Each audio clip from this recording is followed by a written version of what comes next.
Everyone, good day everyone.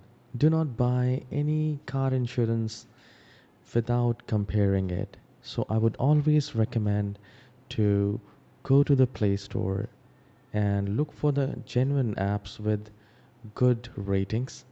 Compare your premium plans and then buy anything. So let's say if I'm going for the car insurance, so I'll type car space insurance and I'll click on car insurance checking app. So it depends on your country. You will find a lot of good apps. So you can see 10 million, 1 million good ratings. Read the ratings, see if it's genuine, and it should be reputed as well. And once you get the codes, then go for the insurance because there are a lot of things needs to be considered. So do not go for only one plan. Compare with at least three plans and then choose the best one. Okay? Have a wonderful day.